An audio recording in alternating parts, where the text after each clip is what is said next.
Hello, this is Victor Davis Hanson for the Daily Signal. I think we're coming to the last chapter, the epilogue, the postscript of the Iran war. It's been going on for over 60 days, but there are certain time conditions or limits to the war on both sides. As I said earlier, the military question has been resolved. The United States, by day 40, had effectively destroyed the ability of Iran to make war. And it has since then enacted certain blockades and economic coercion, especially canceling bank accounts, freezing assets abroad, interrupting commercial tankers on their way in and out of Iran on the high seas that will guarantee the Iranian economy will explode somewhere in the next 2 or 3 weeks or a month or so. But each side has a time constraint. On the side of Iran, it knows that the status quo is not acceptable. It's a death warrant for them because they cannot continue their economic activity at the present rate. It's just a question of how long can they smuggle things in on rail or through land routes or across the Caspian, but it won't be enough. And so their strategy is to often negotiate and give a hint that they might give greater concessions. And then we, as a proverbial fish, take the bait, they hook us, we get into 4 or 5 days, then we find out it's a ruse, then we get mad and back off. Donald Trump, and the point of that is, of course, is to drag these negotiations out to the point where either the War Powers Act restricts Donald Trump's options, or concern about the midterms does, or the price of gas. There might be a looming recession, or the pressure of our Western allies in Europe and Asia to resolve this. Incomplete. So what Donald Trump has is a series of pressures as well as the Iranians. So right now we're in a standoff. Iran says we can outweight you, and Donald Trump says we can force you to bend to our will. And they counter back and says, yes, you can, but you don't have enough time given the pressures that are upon you domestically, politically, economically, globally.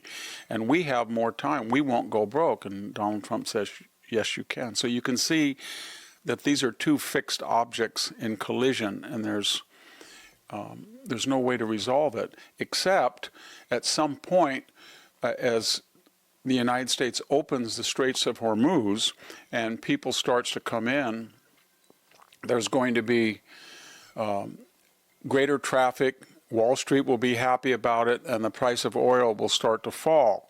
And Donald Trump has the ability with the U.S. Navy to make that happen. And the Europeans, if they feel that it's a successful naval operation, will want to come in. And come in at the end when there's no longer a military threat. They'll send, 10 or 12 nations will send a ship or two.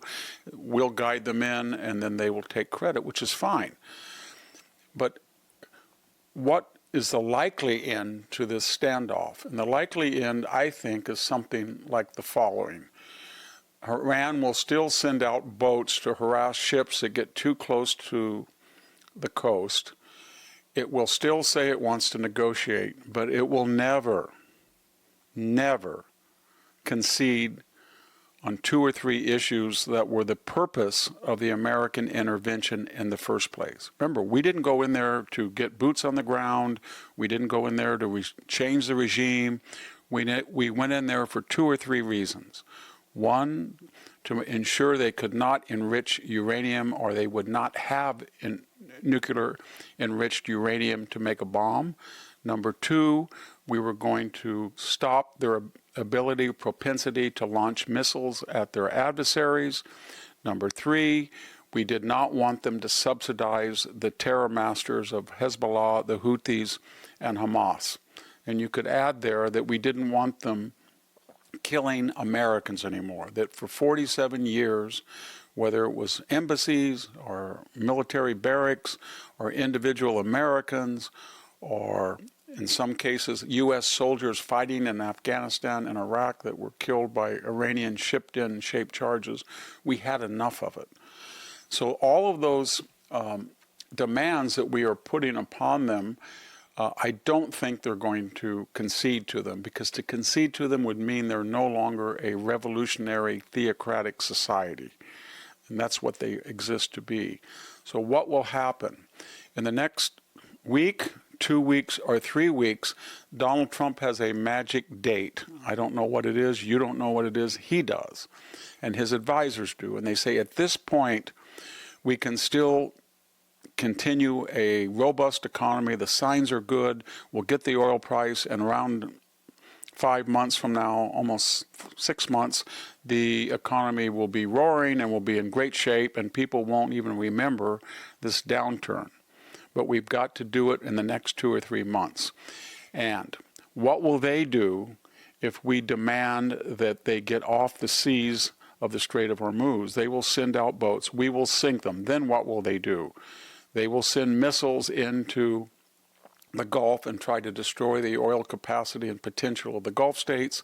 I don't think they're going to spend that many into Israel, because they haven't had the effect they achieved by sending 6 times more drones and missiles into the Gulf. And then what will we do? Seems to me that at that point their economic status would be almost nil, and we would try to then destroy their ability to exist as a regime without destroying the ability of the people to have regime change and take over or take back their country. Now, what would that exist like? Probably we would destroy the port facilities on Karg Island. We would damage as much of their missile capacity. We would destroy all their small boats. We would probably hit some dual-use targets, as Bill Clinton did in Serbia or Barack Obama did in Libya. That might be bridges. That might be generation plants. We don't know. And then we would, if we can't send troops to get the uranium, we would find out where it is, and we would have an intensive bombing to seal it, with hopes that the new regime then would let it stay there or try to recover it and give it back to us. So the bottom line is, both sides have time constraints upon them. Iran knows that they are going broke, and they have no ability to stop going broke. So they want to negotiate, and send little carrots for us to eat, and then drag it out until the midterms or till there's an economic crisis in the United States governing the price of oil. And Donald Trump has time constraints. He's got to deal with an opposition who feels the war was a mistake, or they're actually rooting in some cases for the Iranians. They want to impeach him, but when they take over the House, they want a recession, and they want the price of oil to stay high.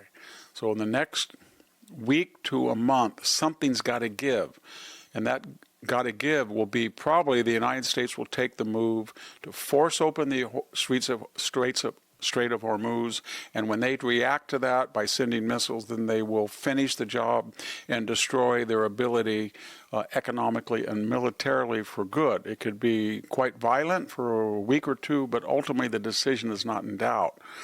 And then, according to this line of logic, the United States then would have time to reboot and make sure that we do not have an oil crisis or a recession before the midterms. And that seems to be pretty much the scenario. So bottom line, let us watch very carefully the next 2 to 4 weeks, because something is going to happen to break this deadlock. Thank you very much, Victor Davis Hanson, for the Daily Signal. Thank you for tuning in to the Daily Signal. Please like, share, and subscribe to be notified for more content like this. You can also check out my own website at victorhanson.com and subscribe for exclusive features in addition.